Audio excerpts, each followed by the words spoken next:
Cook is an independent exploration analyst with 30 years of experience in both property economics and geology evaluations. He is the author of the popular newsletter Exploration Insights, which offers sophisticated, independent, and unbiased analysis of the junior mining and exploration market. We met up with Brent during the 2013 PDAC conference held in Toronto, Canada, and asked for his thoughts on a number of topics. Do you think it's healthy for the junior resource sector to have so many companies exploring for the so-called next big thing? What happens next for this sector? That's a real good question and a real good thing to be addressing. There are way too many companies out there exploring, and the reason for that is, and this is something I go into a lot in my newsletter, is that the Earth, as it evolves, it changes, and those changes are reflected in the rocks. They're reflected as either geochemical or geophysical anomalies is basically all they are. And what exploration geologists do is go out around the world, look for these anomalies, and try and find the very, very unique spot where everything came together to form an economic deposit. But the reality is only 1 in 1,000 of those are going to turn into an economic deposit. And most of these companies are exploring things that, with a cursory review, you could see wasn't going to be worth anything in the long run. So yeah, the short answer is there's too many companies. What types of junior resource companies do you favor for investment in the current environment? I'm all over the board on that as well.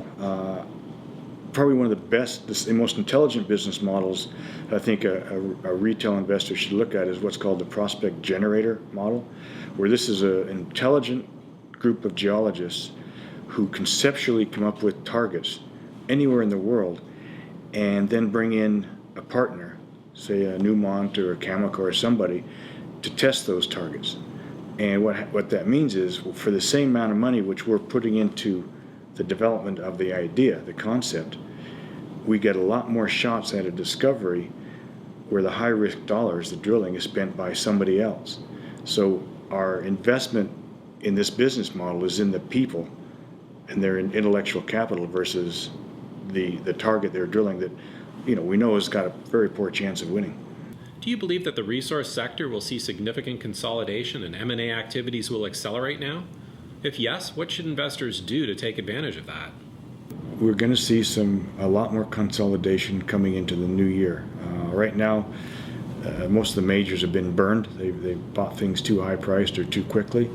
But I do think in 2014 we're going to start to see more acquisitions, and we should see a number of mergers this year amongst smaller junior companies, one with an asset and one with cash, but neither with the two things to go together. So we're going to start seeing some more, yes. What is your outlook for the remainder of 2013 for junior stocks? The remainder of 2013 I think looks pretty damn dismal. We've got probably 700-800 companies now in the junior index alone that don't have enough money to make it through to the summer. So we're going to see a lot of companies go away, a lot of pain in people's personal stock accounts.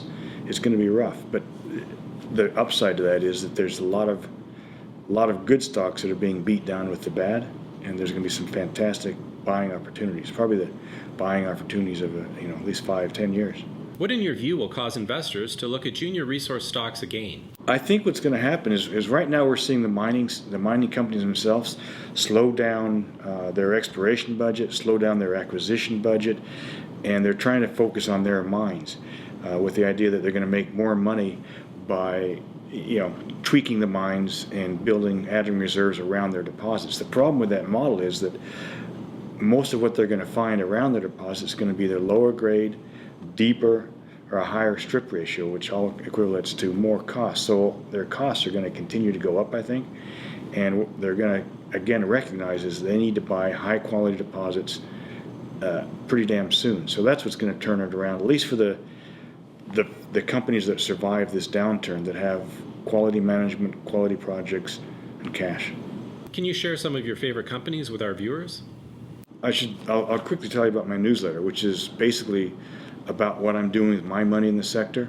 No company pays me anything. I'm only paid by my subscribers. So when if I talk about a company I like, it's because I own it and bought it for a reason. So I think one company that has a great deposit that's going to be a high margin deposit, easy to build, is Lydian International, symbols LYD. They've got a 3+ million ounce gold deposit in Armenia. It's oxidized, which means it's going to be very cheap and easy to recover the gold. That's one. Another one I think that is really worth looking at and the safest in the business is Virginia gold mines. They've got a 2 to 3% royalty on probably what's going to be the richest gold deposit in Canada, in Quebec, Illinois.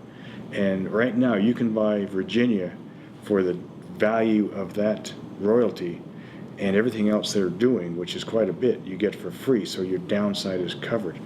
That's the sort of things I think are really worth looking at. If I want to know what my downside is and then I'll worry about my upside. So those are two that I think cover that. To get more great interviews with our experts, be sure to check the Education tab on smallcappower.com and be the first to know by subscribing to our daily newsletter.